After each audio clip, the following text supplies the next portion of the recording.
오늘 들려드릴 이야기는 정말 놀라운 일입니다. 한국에서 넌 나 없으면 아무것도 아니야 라는 차가운 말을 들었던 폴란드 여성이 3년 뒤 한국에서 약혼 소식을 전한 실화입니다. 사랑하는 사람의 배신과 반려동물의 죽음까지 겹쳐 절망의 나락에 떨어졌던 그녀가 어떻게 한국에서 진정한 사랑을 찾게 되었을까요? 마지막까지 들으시면 여러분도 분명 희망과 용기를 얻으실 겁니다. 구독과 좋아요, 알림 설정도 부탁드리겠습니다. 제 이름은 마르타입니다. 폴란드의 작은 마을에서 태어나 평범하게 자라온 33 여성이죠. 아버지는 군인이셨고 어머니는 간호사로 일하셨습니다. 어릴 때부터 규칙적이고 차분한 환경에서 자랐기 때문에 큰 모험이나 변화 같은 건 별로 좋아하지 않는 성격이었어요. 그런 저에게 한국이라는 나라가 들어온 건 정말 우연한 일이었습니다. 대학교 2학년 때 룸메이트였던 안나가 케이팝에 푹 빠져 있었거든요. 처음엔 이해할 수 없었습니다. 왜 저렇게 먼 나라 가수들을 좋아하는지 말이죠. 하지만 안나가 보여준 뮤직비디오와 드라마를 보면서 조금씩 흥미를 느끼기 시작했어요. 특히 한국 드라마 속 가족들의 모습이 인상 깊었습니다. 서로를 아끼고 배려하는 모습, 어려운 상황에서도 함께 이겨내려는 끈끈한 정이 느껴졌거든요. 폴란드도 가족을 중시하는 문화이긴 하지만 한국에 그것은 또 다른 따뜻함이 있었어요. 점점 한국어도 배우고 싶어졌고 온라인으로 기초 한국어 강의를 들으며 한 글자 한 글자 익혀나갔습니다. 졸업 후에는 지역 은행에서 일하기 시작했어요. 안정적인 직장이었지만 매일 반복되는 업무에 지치곤 했습니다. 그럴 때마다 한국 콘텐츠를 보며 스트레스를 풀었죠. 드라마 속 주인공들이 꿈을 위해 도전하는 모습을 보면서 저도 모르게 한국에 대한 동경이 커져갔어요. 28살이 되던 해 드디어 어머니를 설득해서 첫 한국 여행을 계획했습니다. 너무 먼 곳에 혼자 가는 게 걱정된다고 하시는 어머니를 단 일주일만 그룹 투어로 갈 테니까라고 간신히 설득했거든요. 사실 그룹 투어가 아니라 혼자 가려고 했지만 어머니 걱정을 덜어드리려고 그렇게 말씀드렸어요. 인천공항에 내린 순간의 감동은 지금도 생생합니다. 텔레비전으로만 보던 한글 간판들, 들려오는 한국어, 심지어 공항 안내방송까지도 신기했어요. 명동과 홍대, 경복궁을 돌아다니면서 찍은 사진들을 매일 밤 폴란드에 있는 가족들에게 보냈습니다. 정말 깨끗하고 안전한 것 같다, 사람들이 친절하다는 말을 자주 했던 기억이 나요. 그 첫 여행에서 가장 기억에 남는 건 홍대 앞 카페에서 만난 한 남성이었습니다. 저는 한국어로 주문하려다가 실수를 계속했고 옆에서 기다리던 그가 영어로 도움을 줬어요. 한국 여행은 어떠세요? 라는 간단한 질문에서 시작된 대화였지만 그와 이야기하는 시간이 정말 즐거웠습니다. 그는 31살의 회사원이라고 했고 이름은 준호였어요. 외국인과 대화하는 것을 좋아한다며 저에게 서울에 숨겨진 명소들을 추천해줬습니다. 남은 여행 기간 동안 그가 알려준 곳들을 다니면서 일반 관광객들은 모르는 서울의 매력을 느낄 수 있었어요. 북촌 한옥마을의 조용한 골목길, 한강에서 바라보는 야경, 익선동의 아기자기한 카페들까지 모든 게 특별했습니다. 돌아가는 날 공항에서 준호와 헤어질 때 서로 연락처를 교환했어요. 그리고 그가 마지막으로 한 말이 아직도 기억납니다. 마르타 씨, 다시 한국에 오실 거죠? 그때도 꼭 연락주세요. 그 따뜻한 미소와 함께 말이에요. 폴란드로 돌아가는 비행기 안에서 저는 이미 다음 여행을 계획하고 있었습니다. 폴란드로 돌아온 후 저는 완전히 다른 사람이 되어 있었습니다. 한국에서의 일주일이 제 인생에 이렇게 큰 변화를 가져올 줄은 몰랐거든요.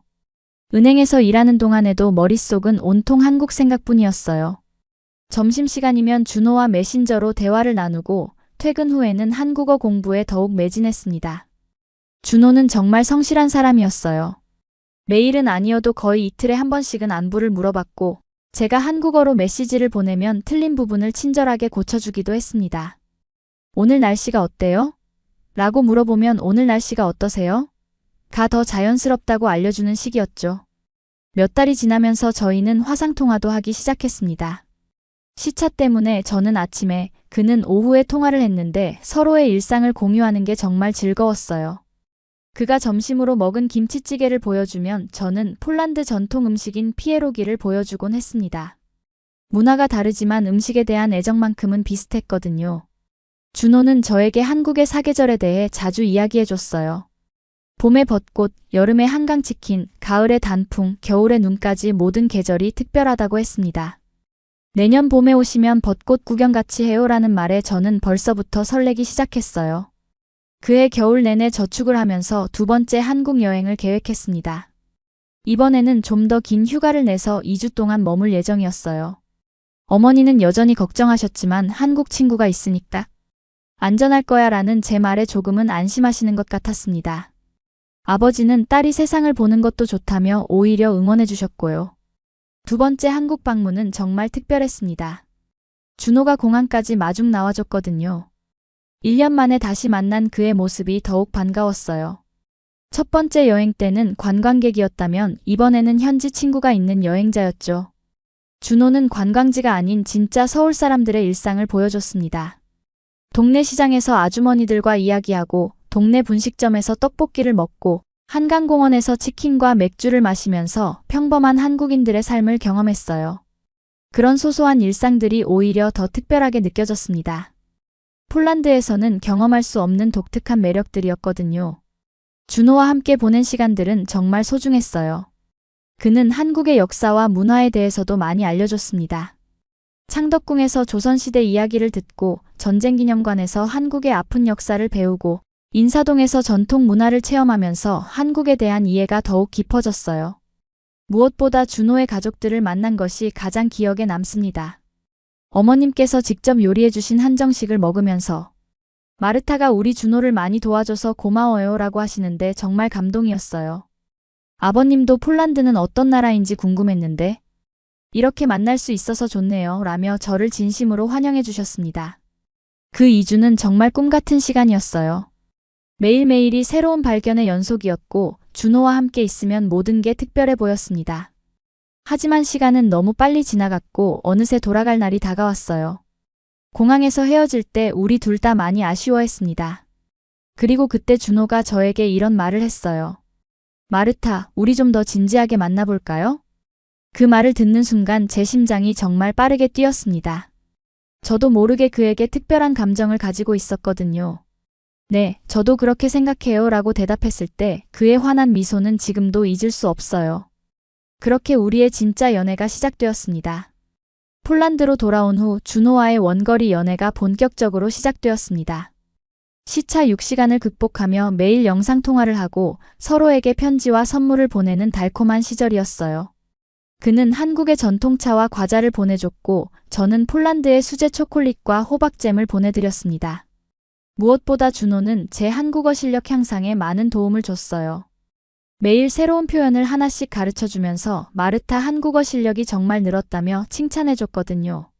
저도 그의 영어 공부를 도와주면서 서로에게 좋은 영향을 주는 관계였습니다.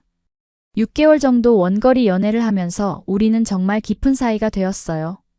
서로의 꿈과 고민, 어린 시절 이야기까지 모든 것을 공유했습니다. 준호는 언젠가 자신의 카페를 운영하고 싶다는 꿈이 있었고 저는 언어 교육 쪽으로 일하고 싶다는 계획을 가지고 있었거든요. 그러던 중 준호가 정말 놀라운 제안을 해왔어요. 마르타, 한국에 와서 함께 살면서 결혼을 준비해보는 게 어때? 순간 심장이 멈춘 것 같았습니다. 물론 언젠가는 그런 날이 올 거라고 생각했지만 이렇게 빨리 현실이 될 줄은 몰랐거든요. 가족들에게 이 소식을 전했을 때 반응은 제각각이었어요. 어머니는 너무 멀리 가는 게 아니냐며 걱정하셨고 아버지는 내가 행복하다면 지지한다고 하셨습니다. 형은 정말 확신하는 거냐며 신중하게 생각해보라고 조언해줬고요. 결국 저는 한국행을 결정했습니다. 은행을 그만두고 모든 걸 정리하는 것이 쉽지는 않았지만 사랑하는 사람과 함께하는 미래를 꿈꾸며 용기를 냈어요. 준호도 서울에 작은 원룸을 구해놓고 제가 오기만을 기다리고 있었습니다. 2019년 3월 드디어 한국에 정착하게 되었습니다. 이번에는 관광비자가 아닌 장기 체류 비자였어요. 새로운 나라에서 새로운 삶을 시작한다는 것이 설레기도 하고 두렵기도 했습니다. 하지만 준호가 있어서 든든했어요. 처음 몇 달은 정말 행복했습니다. 준호와 함께 일상을 보내면서 한국 생활에 적응해 나갔어요. 근처 마트에서 장보기, 동네 분식점에서 간단한 식사하기, 한강에서 산책하기 같은 소소한 일들이 모두 특별했습니다. 한국어도 실제로 사용하면서 더욱 늘었고요. 준호는 정말 배려심 많은 남자친구였어요. 제가 한국 문화에 적응할 수 있도록 이것저것 가르쳐주고 외국인 등록이나 은행 계좌 개설 같은 복잡한 일들도 함께 해줬습니다. 마르타가 불편하지 않게 해주고 싶다며 항상 저를 챙겨주었거든요. 그해 여름에는 양가 부모님께 정식으로 인사를 드렸어요. 준호 부모님은 이미 몇 번 뵌 터라 편안했지만 제 부모님을 한국에 모시는 것은 큰 일이었습니다. 부모님이 한국에 오셔서 일주일 동안 머물면서 준호와 그 가족들을 만나셨는데 다행히 서로 좋은 인상을 받으셨어요. 특히 어머니는 준호가 저를 대하는 모습을 보시고 저 남자는 마르타를 정말 아끼는구나라고 하셨습니다. 아버지도 성실해 보이고 예의도 바르다며 만족해 하셨고요. 양쪽 부모님이 다 만족하시니 저희는 본격적으로 결혼 준비를 시작했어요. 2019년 가을 저희는 약혼을 하기로 했습니다. 한국식으로는 함진봉이라고 하더라고요.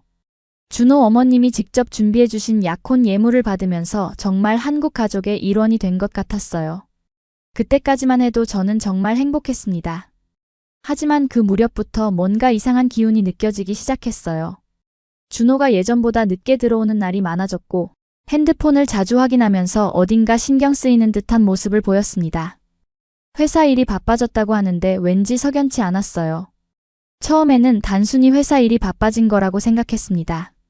한국 직장 문화가 워낙 바쁘다는 얘기를 많이 들어서 별로 의심하지 않았어요. 하지만 시간이 지날수록 준호의 변화가 더욱 뚜렷해졌습니다. 예전에는 퇴근하자마자 집에 와서 저와 함께 저녁을 먹고 이야기를 나누는 게 일상이었는데 이제는 연락도 없이 밤늦게 들어오는 일이 잦아졌어요. 오늘은 왜 이렇게 늦었어? 라고 물어보면 회사에서 회식이 있었다거나 야근을 해야 했다는 대답만 돌아왔습니다. 그럴 때마다 피곤한 듯 바로 씻고 잠자리에 들어버리니까 대화할 시간도 없었어요. 주말에도 친구들과 약속이 있다며 자주 나가곤 했습니다. 무엇보다 이상했던 건 핸드폰을 대하는 태도였어요. 예전에는 메시지가 오면 자연스럽게 확인하고 내용도 공유했는데 이제는 핸드폰 화면을 가리거나 다른 방에 가서 통화를 하는 일이 많아졌습니다. 누구야? 라고 물어보면 그냥 회사 동료라는 답변만 했고요. 저는 점점 불안해지기 시작했어요. 한국에 온 지 이제 1년이 조금 넘었는데 아직도 한국어가 완벽하지 못해서 깊은 대화를 나누기 어려울 때가 있거든요. 혹시 준호가 저와의 관계에 지친 건 아닐까 하는 생각이 들었습니다. 외국인인 제가 그에게 부담이 되는 건 아닐까 하는 걱정도 컸고요. 그런 불안한 마음을 달래기 위해 저는 한국어 공부를 더욱 열심히 했어요. 언어교환 모임에도 참여하고 한국 드라마를 자막 없이 보면서 실력을 늘리려고 노력했습니다. 요리도 배워서 준호가 좋아하는 한국 음식들을 만들어주기 시작했어요. 김치찌개, 된장찌개, 불고기 같은 기본적인 요리부터 시작해서 나름대로 정성을 다해 준비했습니다. 준호도 처음에는 맛있다며 좋아했지만 시간이 지나면서 그마저도 건성으로 먹는 것 같았어요. 오늘 밖에서 먹고 왔으니까 조금만이라며 몇 숟가락만 먹고 마는 일이 많아졌거든요. 그 무렵 저희 집에 새로운 가족이 생겼습니다. 준호가 어느 날 새끼 고양이를 데려온 거예요. 회사 앞에 버려져 있었는데 너무 불쌍해서라며 작은 상자에 든 새끼 고양이를 보여줬을 때 정말 깜짝 놀랐어요. 하얀 털에 까만 반점이 있는 예쁜 고양이였습니다. 이름을 뭐라고 할까? 라고 물으니 마르타가 지어줘라고 하더라고요. 고민 끝에 눈이라고 이름을 지었습니다. 눈처럼 하얀 털 때문이기도 했고 저희를 바라보는 까만 눈이 너무 예뻤거든요. 눈이는 정말 사랑스러운 고양이였어요. 제가 외로울 때마다 옆에 와서 꼬리를 치며 애교를 부리곤 했습니다. 눈이를 돌보면서 준호와 저 사이의 대화도 조금씩 늘어나는 것 같았어요. 눈이가 오늘 이상한 짓을 했다거나 병원에 데려가야 하는 건 아닐까? 같은 이야기들을 나누면서 예전의 다정한 모습이 조금은 돌아왔습니다. 하지만 그것도 잠시뿐이었어요. 2020년 초부터는 상황이 더욱 나빠졌습니다. 코로나19가 시작되면서 모든 게 달라졌거든요. 재택근무가 늘어나서 준호가 집에 있는 시간이 많아졌는데 오히려 그게 더 어색했어요. 같은 공간에 있으면서도 각자 다른 일을 하고 대화는 더욱 줄어들었습니다. 그리고 그 무렵부터 정말 이상한 일들이 벌어지기 시작했어요. 준호의 핸드폰에 모르는 여자 이름으로 메시지가 자주 왔는데 제가 누구야? 라고 물어보면 회사 후배라고만 대답했습니다. 하지만 회사 후배에게 밤늦게 메시지를 보내는 게 정상인지 의문이 들었어요. 어느 날은 샤워를 하는 동안 핸드폰이 계속 울렸는데 화면에 지은이라는 이름이 떴어요. 궁금해서 지은이가 누구야? 라고 물었더니 신입사원인데 업무 때문에 연락한 것 같다며 얼버무렸습니다. 하지만 그때 준호의 표정이 평소와는 확실히 달랐어요. 그날 밤부터 저는 잠을 제대로 이루지 못했습니다. 혹시 준호가 다른 여자를 만나고 있는 건 아닐까 하는 의심이 머릿속을 떠나지 않았거든요. 하지만 확실한 증거도 없고 무엇보다 그를 믿고 싶었어요. 내가 너무 예민한 거야 라고 스스로를 달래려고 했습니다. 의심은 날이 갈수록 커져만 갔습니다. 아무리 스스로를 달래려고 해도 준호의 변화된 모습은 너무나 명확했거든요. 예전에는 함께 보던 드라마도 이제는 혼자 보게 되었고 주말에도 친구들과 약속이 있다며 나가는 일이 잦아졌어요. 심지어는 제가 함께 가자고 하면 남자들끼리만 만나는 자리라며 거절하곤 했습니다. 2020년 봄 결정적인 순간이 찾아왔어요. 준호가 샤워하는 동안 핸드폰에서 메신저 알림음이 계속 울렸는데 화면을 보니 지은이라는 이름으로 연속으로 메시지가 와 있었어요. 평소라면 그냥 넘어갔을 텐데 그날은 정말 견딜 수 없을 만큼 궁금했습니다. 마침 핸드폰 잠금이 풀린 상태였어요. 손이 떨리면서도 메신저를 확인했는데 제가 본 건 정말 충격적이었습니다. 오빠, 언제 만날 수 있어요? 오늘 그 여자 집에 있어요? 우리 관계를 언제까지 숨겨야 하는 거예요? 같은 메시지들이 빼곡히 적혀 있었거든요. 그 순간 정말 머릿속이 하얘졌어요. 다리에 힘이 풀려서 주저앉을 뻔했습니다. 준호가 샤워에서 나오기 전에 황급히 핸드폰을 원래 자리에 놓았지만 제 마음은 이미 산산조각이 나 있었어요. 그 여자라는 표현이 저를 가리키는 게 분명했고 준호와 지은이 저 몰래 만나고 있다는 것도 확실했습니다. 그날 밤은 정말 길었어요. 준호는 평소처럼 잠자리에 들었지만 저는 잠을 전혀 이룰 수 없었습니다. 머릿속으로는 온갖 생각들이 뒤엉켰어요. 언제부터였을까?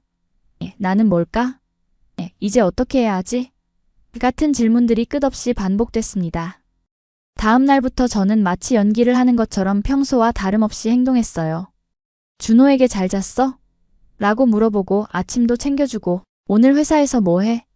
라며 일상적인 대화를 나눴습니다. 하지만 속으로는 계속 관찰하고 있었어요. 그의 표정, 행동, 말투 하나하나를 놓치지 않으려고 했습니다. 며칠 후 또 다른 결정적 증거를 발견했어요. 준호가 급하게 나가면서 지갑을 두고 갔는데 그 안에서 영화표 2장이 나온 거예요. 영화 제목은 미나리였고 날짜는 지난 주말이었습니다. 그런데 그날 준호는 친구들과 술 마신다고 하며 나갔었거든요. 영화표에는 커플석 번호가 적혀 있었어요. 그 순간 정말 화가 났습니다. 거짓말을 하면서까지 다른 여자와 데이트를 했다는 게 믿어지지 않았어요. 저와 함께 영화를 본 지는 언제였는지도 기억이 나지 않는데 다른 여자와는 로맨틱한 시간을 보내고 있었던 거죠. 그날 저녁 준호가 돌아왔을 때 저는 영화표를 들고 기다리고 있었습니다. 이게 뭐야? 라고 물으니 순간 그의 얼굴이 창백해졌어요. 아, 그건. 하며 머뭇거리다가 결국 회사 후배랑 같이 본 거야. 그냥 친구 사이야 라고 말했습니다. 커플석에서 친구끼리 영화를 봐. 라고 다시 물었을 때 준호는 더 이상 변명을 하지 못했어요. 그리고 한참 침묵이 흐른 뒤 이렇게 말했습니다. 마르타, 미안해. 사실은. 그 순간 제 심장은 정말 터질 것 같았습니다. 드디어 진실을 듣게 되는 순간이었으니까요. 지은이와 사귀고 있어. 그 한마디에 제 세상이 무너져 내렸습니다. 예상했던 일이지만 직접 듣고 나니 충격이 더 컸어요. 언제부터? 라고 물으니 6개월 전부터라고 했습니다. 제가 그의 변화를 느끼기 시작한 시기와 정확히 일치했어요. 그럼 나는 뭐야? 우리 약혼은 뭐고? 라고 소리쳤을 때 준호는 고개를 숙인 채 미안하다는 말만 반복했습니다. 왜 진작 말하지 않았어? 왜 나를 바보로 만들었어? 라고 따졌지만 제대로 된 대답은 들을 수 없었어요. 그날 밤 저는 거의 울다가 지쳐서 잠들었습니다. 그런데 더 큰 시련이 기다리고 있었어요. 다음 날 아침에 깨어보니 눈이가 축 늘어져서 숨을 헐떡이고 있었거든요. 급하게 동물병원에 데려갔지만 이미 너무 늦은 상태였어요. 수의사는 심장에 문제가 있었던 것 같다며 더 빨리 왔어도 어려웠을 것이라고 말했습니다. 눈이가 세상을 떠난 그날은 제 인생에서 가장 절망적인 하루였습니다. 사랑하는 사람의 배신도 모자라서 유일한 위로가 되어주던 반려동물마저 잃게 된 거였으니까요. 동물병원에서 돌아와 누니의 작은 몸을 안고 있는데 눈물이 그칠 줄을 몰랐어요. 준호도 누니를 많이 아꼈던 터라 슬퍼했지만 저와는 다른 차원의 슬픔이었어요. 저에게는 누니가 한국에서의 외로움을 달래주는 유일한 친구였거든요. 준호가 늦게 들어오는 날이면 누니와 함께 TV를 보고 누니에게 폴란드어로 이야기를 들려주면서 고향에 대한 그리움을 달래곤 했는데 이제 그마저 할 수 없게 된 거죠. 장례를 치르는 동안에도 준호와 저는 제대로 된 대화를 나누지 못했어요. 서로 다른 이유로 슬퍼하고 있었고 어떻게 해야 할지도 모르겠더라고요. 누니를 작은 상자에 넣고 화장장에 보내면서 저는 정말 마지막 희망마저 잃은 기분이었습니다. 그날 밤 집에 돌아와서 준호와 마지막 대화를 나눴어요. 우리 이제 어떻게 할 거야? 라고 물으니 그는 한참 동안 말을 못하더라고요. 그러다가 마르타, 미안해. 나도 어떻게 된 건지 모르겠어 라며 진부한 변명을 늘어놓았습니다. 지은이를 더 사랑한다는 거야? 라고 직접적으로 물었을 때 준호는 고개를 끄덕였어요. 그 순간 정말 마음이 찢어지는 것 같았습니다. 그럼 나와는 왜 약혼까지 했어? 왜 폴란드에서 오라고 했어? 라고 소리쳤지만 그때는 진심이었어. 하지만 지은이를 만나고 나서 라는 말만 돌아왔어요. 결국 우리는 헤어지기로 했습니다. 정확히는 준호가 일방적으로 헤어지자고 한 거였죠. 마르타도 새로운 시작을 해야 해. 폴란드로 돌아가서 새로운 사람을 만나라고 말하는데 정말 분노가 치밀어 올랐어요. 3년이라는 시간을 그렇게 쉽게 포기할 수 있다는 게 이해되지 않았거든요. 마지막으로 준비된 그 말을 들었을 때 정말 충격이었어요. 마르타, 솔직히 말하면 한국에서 너는 나 없으면 아무것도 아니야. 언어도 완벽하지 못하고 친구도 없고 할 수 있는 일도 제한적이잖아. 폴란드로 돌아가는 게 너를 위해서도 좋을 거야. 그 말을 듣는 순간 정말 온몸에 소름이 돋았어요. 지금까지 저를 사랑한다고 함께 미래를 만들어가자고 했던 사람이 어떻게 이런 잔인한 말을 할 수 있는지 믿을 수가 없었습니다. 아무것도 아니다라는 그 표현이 계속 머릿속에서 맴돌았어요. 그래, 내 말이 맞아. 나는 한국에서 아무것도 아니지. 하지만 나 없어도 잘 살 수 있을 만큼 강한 사람이 될게.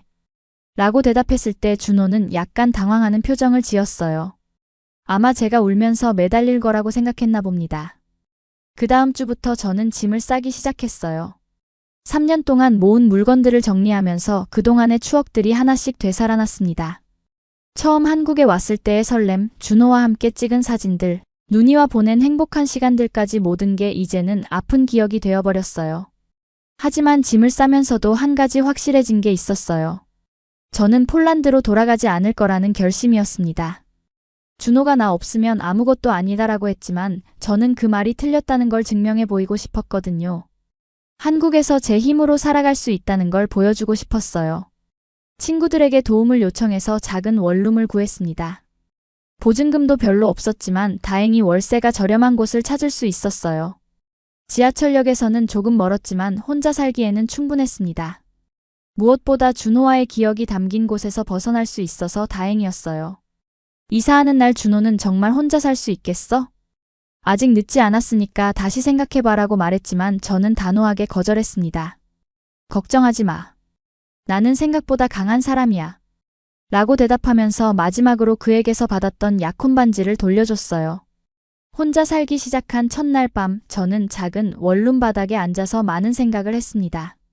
준호 없이 한국에서 살아갈 수 있을까 하는 불안감도 있었지만 동시에 새로운 시작에 대한 기대감도 있었어요. 이제 정말 내 힘으로 살아보자는 다짐을 하면서 하루하루를 버텨나가기 시작했습니다. 가장 시급한 건 일자리를 구하는 것이었어요. 한국어 실력이 완벽하지는 않았지만 그동안 꾸준히 공부해온 덕분에 일상 대화 정도는 무리가 없었거든요. 여러 곳에 지원서를 넣었는데 다행히 홍대 근처의 작은 카페에서 아르바이트 기회를 얻을 수 있었습니다. 카페 사장님은 40대 중반의 따뜻한 여성이었어요. 외국인이지만 한국어를 잘하네요 라며 흔쾌히 저를 받아주셨습니다. 처음에는 서투르더라도 금방 익숙해질 거예요. 우리 손님들도 친절하니까 걱정하지 마세요 라고 격려해 주셨거든요. 첫 출근 날은 정말 떨렸어요. 주문을 받고 커피를 만들고 서빙을 하는 모든 과정이 낯설었습니다. 특히 한국어로 주문을 받을 때는 실수할까봐 조마조마했어요. 하지만 손님들이 생각보다 이해해 주시고 외국인인데 한국어 잘하네요 라며 격려해 주셔서 점점 자신감을 얻을 수 있었습니다. 카페에서 일하면서 만난 사람들은 정말 다양했어요. 대학생들, 직장인들, 예술가들, 외국인 관광객들까지 모든 종류의 사람들이 찾아왔습니다. 그 중에서도 특히 기억에 남는 건 단골 손님들이었어요. 매일 아침 똑같은 시간에 와서 똑같은 커피를 주문하시는 분들을 보면서 일상의 소중함을 느꼈습니다. 한 달쯤 지났을 때 정말 특별한 일이 있었어요. 어느 날 오후에 한 남자분이 카페에 들어오셨는데 뭔가 익숙한 느낌이 들었어요. 주문을 받으려고 가까이 가서 보니 정말 놀라웠습니다. 몇 년 전 홍대에서 우연히 만났던 분이었거든요. 제가 처음 한국 여행을 왔을 때 길을 물어봤던 분이었어요. 혹시 폴란드에서 온? 라며 저를 알아보시더라고요. 맞아요. 기억해 주셔서 감사해요 라고 인사드렸더니 정말 반가워하셨습니다. 그때 여행 온 거 아니었어요? 지금은 어떻게 한국에? 라고 물으시길래 간단하게 상황을 설명드렸어요. 그분 이름은 민수 씨였고 근처에서 작은 번역 사무소를 운영하고 계셨어요. 한국어 정말 많이 늘었네요. 폴란드어도 할 수 있으시니까 번역 일에 관심 있으시면 언제든 연락주세요 라며 명함을 주고 가셨습니다.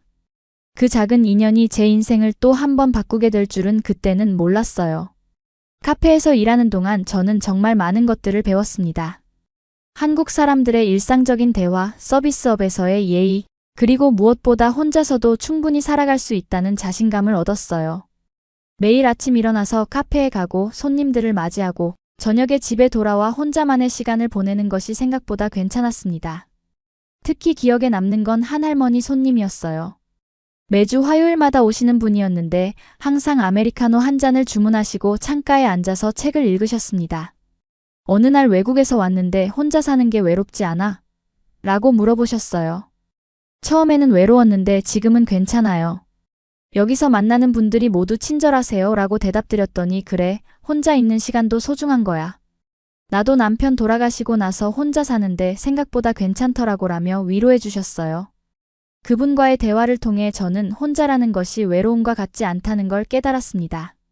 오히려 혼자 있는 시간 동안 저 자신에 대해 더 많이 알게 되었고 제가 원하는 삶이 무엇인지도 명확해졌어요.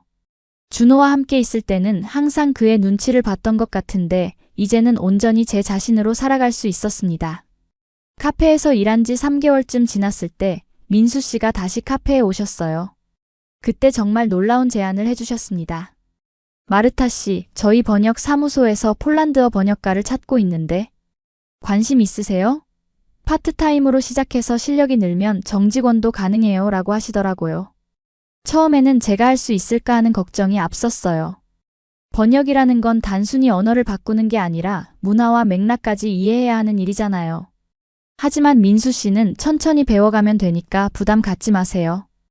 요즘 폴란드와 한국 사이의 교류가 늘어나고 있어서 수요가 많아요 라며 격려해 주셨습니다. 결국 저는 도전해보기로 했어요. 카페 일을 계속하면서 번역 일도 병행하기로 한 거죠. 처음에는 간단한 문서 번역부터 시작했습니다. 관광 안내서나 상품 설명서 같은 기본적인 내용들이었는데 생각보다 어려웠어요. 단어 하나하나의 뉘앙스를 정확하게 전달해야 했거든요. 민수 씨는 정말 좋은 멘토였어요. 제가 번역한 내용을 하나하나 검토해 주시면서 어떤 부분이 어색한지, 어떻게 하면 더 자연스러운 번역이 될 수 있는지 세심하게 알려주셨습니다. 번역은 기술이면서 동시에 예술이에요. 계속 연습하다 보면 감각이 생길 거예요 라고 말씀하시곤 했어요. 그러던 중 정말 특별한 번역 프로젝트를 맡게 되었습니다. 폴란드 출신의 유명한 피아니스트가 한국에서 콘서트를 할 예정이었는데 그분의 인터뷰와 프로그램 노트를 번역하는 일이었어요. 클래식 음악에 대한 전문 용어들이 많아서 정말 어려웠지만 동시에 무척 흥미로운 작업이었습니다. 그 피아니스트 분은 한국 문화에 대해 깊은 관심을 가지고 계셨어요. 인터뷰에서 한국의 전통 음악과 서양 클래식의 조화에 대해 연구하고 있다고 말씀하시더라고요. 그 내용을 번역하면서 저도 한국 문화에 대해 더 깊이 생각해보게 되었습니다. 번역 일을 하면서 한국어 실력도 많이 늘었어요. 특히 문어체와 구어체의 차이, 존댓말의 미묘한 뉘앙스 같은 것들을 더 정확하게 이해하게 되었거든요. 카페에서 손님들과 나누는 대화와는 또 다른 차원의 한국어를 배울 수 있었습니다. 그 무렵 저는 새로운 사람들과도 만나게 되었어요. 번역가 모임에 참가하면서 다양한 분야의 전문가들과 교류할 기회가 생겼거든요. 대부분이 한국 사람들이었지만 저처럼 외국 출신의 번역가들도 몇 분 계셨어요. 그분들과 이야기를 나누면서 나 혼자만의 고민이 아니구나라는 걸 깨달았습니다. 특히 독일 출신의 토마스 씨와는 많은 대화를 나눴어요. 그분도 한국에 온 지 5년 정도 되었는데 처음에는 언어와 문화 차이 때문에 많이 힘들었다고 하시더라고요. 하지만 포기하지 않고 계속 노력하다 보니 이제는 한국이 제2의 고향 같아요 라는 말씀이 저에게 큰 힘이 되었습니다. 번역가 모임에서 만난 한국 분들도 정말 따뜻했어요. 외국어를 완벽하게 구사한다는 건 정말 대단한 일이에요 라며 저를 격려해 주셨고 한국어가 어려운 언어인데 이 정도면 정말 훌륭해요 라고 칭찬해 주시기도 했습니다. 그런 말들을 들을 때마다 자존감이 조금씩 회복되는 걸 느꼈어요. 어느 날 번역가 모임 후 다 함께 저녁 식사를 하게 되었는데 그때 정말 인상 깊은 분을 만났습니다. 경희 씨라는 분이었는데 한국사를 전공하신 대학 교수셨어요. 제가 폴란드에서 왔다고 하니 폴란드와 한국의 역사적 연관성에 대해 관심이 있다고 하시더라고요. 폴란드도 외침을 많이 받았던 나라잖아요.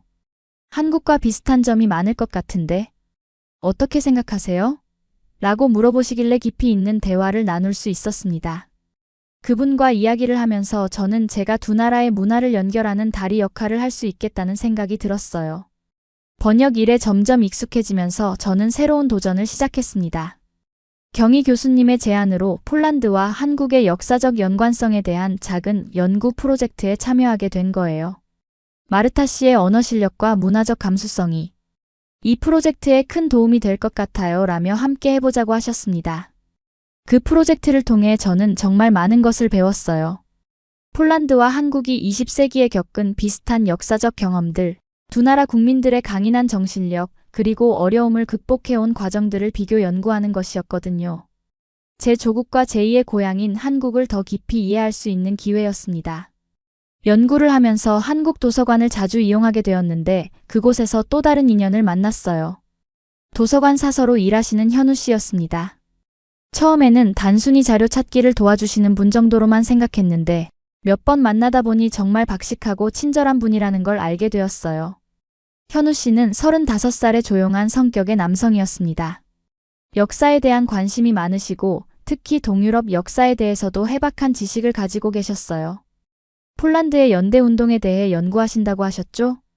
관련 자료가 더 필요하시면 언제든 말씀하세요 라며 항상 도움을 주려고 하셨습니다. 처음에는 그저 업무적인 관계였지만 시간이 지나면서 자연스럽게 개인적인 대화도 나누게 되었어요. 점심시간에 도서관 카페에서 커피를 마시면서 이런저런 이야기를 하곤 했습니다. 그는 제 상황에 대해서도 조금씩 알게 되었고 항상 따뜻한 격려를 해주었어요. 혼자서 외국 생활을 하는 게 쉽지 않을 텐데 정말 대단해요 라고 말할 때마다 저는 조금씩 마음이 열리는 걸 느꼈습니다. 하지만 동시에 경계하는 마음도 있었어요. 준호에게서 받은 상처가 아직 완전히 아물지 않았거든요. 또다시 상처받고 싶지 않다는 마음이 컸습니다. 현우 씨는 제 그런 마음을 알고 있는 듯 했어요. 절대 부담을 주지 않으려고 노력했고 항상 적당한 거리를 유지하면서 대화했습니다. 마르타 씨 연구가 잘 되고 있나요? 라며 업무적인 이야기를 먼저 꺼내고 자연스럽게 일상 이야기로 넘어가는 시기였죠. 그런 현우 씨의 배려심이 조금씩 제 마음을 움직였어요. 준비된 남자친구였던 준호와는 정말 다른 타입이었거든요. 현우 씨는 말수가 적었지만 들어주는 것을 잘했고 저의 의견을 존중해 주었어요. 무엇보다 저를 외국인이 아닌 마르타라는 개인으로 대해 주었습니다. 어느 날 연구 자료를 찾다가 어려움을 겪고 있는데 현우 씨가 혹시 시간 되시면 저녁에 시간 내셔서 같이 자료를 정리해 볼까요? 집 근처 작은 카페에서요 라고 제안하시더라고요. 처음에는 조금 망설였지만 연구를 위해서라고 생각하고 만나기로 했습니다. 그날 저녁 카페에서 보낸 시간은 정말 뜻밖이었어요. 연구 이야기로 시작했지만 자연스럽게 개인적인 이야기들을 하게 되었거든요. 현우 씨는 어릴 때부터 책을 좋아했다고 했고 사서가 된 이유도 사람들이 필요한 정보를 찾는 것을 도와주고 싶어서라고 했습니다. 저도 폴란드에서의 어린 시절, 한국에 오게 된 계기, 그리고 지금의 생활에 대해 이야기했어요. 물론 준호와의 일은 자세히 말하지 않았지만 어려운 시기를 겪었다는 정도로 언급했습니다. 현우 씨는 힘든 시간을 겪고 나서 더 강해지신 것 같아요 라며 저를 격려해 주었어요. 그날 이후로 현우 씨와의 만남이 조금씩 늘어났습니다. 연구 관련 만남에서 시작해서 점심 식사, 저녁 산책까지 자연스럽게 시간을 함께 보내게 되었어요. 하지만 여전히 저는 조심스러웠고 현우 씨도 그런 제 마음을 이해하고 기다려 주었습니다. 2023년 가을 현우 씨와 알게 된 지 1년이 조금 넘었을 때였습니다. 저희는 여전히 친구 관계를 유지하고 있었지만 서로에 대한 감정이 깊어지고 있다는 걸 모두 알고 있었어요. 하지만 저는 아직도 과거의 상처 때문에 한 발짝 더 나아가지 못하고 있었습니다. 그런 제게 현우 씨가 조심스럽게 마음을 표현한 날이 있었어요. 한강에서 산책을 하다가 벤치에 앉아 쉬고 있는데 마르타 씨, 저는 당신이 외국 사람이어서가 아니라 마르타라는 사람 자체를 좋아해요 라고 말하시더라고요. 그 순간 제 마음이 정말 많이 흔들렸습니다. 저 아직 준비가 안 된 것 같아요. 이전에 많이 아팠거든요 라고 솔직하게 말했을 때 현우 씨는 괜찮아요. 기다릴게요. 당신이 준비될 때까지 계속 옆에 있을게요 라고 대답했어요. 그 따뜻한 말이 제 마음을 조금씩 녹여주었습니다. 그해 겨울 저에게 정말 큰 기회가 찾아왔어요. 경희 교수님이 진행하시는 연구 프로젝트가 성공적으로 끝나면서 그 결과물을 학회에서 발표할 기회를 주신 거예요. 마르타 씨가 직접 발표해보는 게 어떨까요? 폴란드 출신 연구자의 시각에서 한국사를 바라본 독특한 관점이 있을 것 같아서요 라고 제안하셨습니다. 처음에는 정말 떨렸어요. 한국어로 학술 발표를 한다는 게 부담스럽기도 했고 많은 사람들 앞에서 이야기하는 것도 어색했거든요. 하지만 현우 씨가 저도 옆에서 도와드릴게요. 분명히 잘하실 수 있어요 라며 격려해 주셔서 용기를 낼 수 있었습니다. 발표 준비를 하면서 현우 씨는 정말 많은 도움을 주었어요. 발표 원고를 함께 검토하고 발음이 어려운 부분들을 반복해서 연습시켜주고 예상 질문들에 대한 답변도 함께 준비했습니다. 그런 과정을 거치면서 저희는 더욱 가까워졌어요. 발표 당일 정말 떨렸지만 생각보다 잘 해낼 수 있었어요. 폴란드인이 바라본 한국 근현대사의 의미라는 제목으로 20분간 발표를 했는데 청중들의 반응이 정말 좋았습니다. 특히 외국인의 시각에서 바라본 객관적인 분석이 인상적이었다는 평가를 받았을 때 정말 뿌듯했어요. 발표가 끝나고 현우 씨가 꽃다발을 들고 기다리고 있을 때 정말 감동이었습니다. 정말 자랑스러워요. 마르타 씨가 이렇게 멋진 사람인 줄 알았어요 라며 진심으로 축하해 주었거든요. 그 순간 저는 현우 씨에 대한 제 마음을 더 이상 숨길 수 없다는 걸 깨달았어요. 그날 저녁 조용한 레스토랑에서 저는 현우 씨에게 제 마음을 고백했습니다. 현우 씨, 저도 당신을 좋아해요. 처음에는 무서웠는데 이제는 확신이 서요라고 말했을 때 그의 얼굴에 환한 미소가 번져 올랐어요. 정말요? 이렇게 행복할 줄 몰랐어요 라며 제 손을 꼭 잡아주었습니다. 그렇게 2024년 새해를 현우 씨와 연인으로 시작하게 되었어요. 준호와는 완전히 다른 연애였습니다. 현우 씨는 항상 제 의견을 먼저 물어보고 저를 존중해 주었어요. 무엇보다 저의 과거를 있는 그대로 받아들여주면서 지금의 마르타가 중요하다고 말해 주었습니다. 작년 12월 현우 씨가 정말 로맨틱한 프로포즈를 해주었어요. 저희가 처음 만난 도서관에서 마르타, 나와 결혼해 주세요. 평생 당신 옆에서 당신이 필요한 모든 자료를 찾아드릴게요 라며 반지를 내밀었을 때 정말 눈물이 났습니다. 당연히 내라고 대답했고요. 지금 저는 한국에서 정말 행복하게 살고 있습니다. 번역일도 안전궤도에 올라서 정규직으로 전환되었고 현우 씨와는 이번 봄에 결혼식을 올릴 예정이에요. 준호가 한국에서 너는 나 없으면 아무것도 아니다 라고 했던 그 말이 얼마나 틀렸는지 지금 제 삶이 증명하고 있습니다. 이제 저는 누군가 없으면 안 되는 사람이 아니라 저 스스로 충분히 가치 있는 사람이라는 걸 알아요. 그리고 그런 저를 사랑해주는 현우 씨와 함께 더욱 의미 있는 삶을 만들어가고 있습니다. 한국은 이제 저에게 상처의 땅이 아니라 사랑과 성장의 터전이 되었어요. 혹시 지금 어려운 시간을 보내고 계신 분들께 말씀드리고 싶어요. 아무리 힘들어도 포기하지 마세요. 저처럼 반드시 새로운 기회와 좋은 사람들을 만날 수 있을 거예요. 여러분도 충분히 소중한 사람이니까요.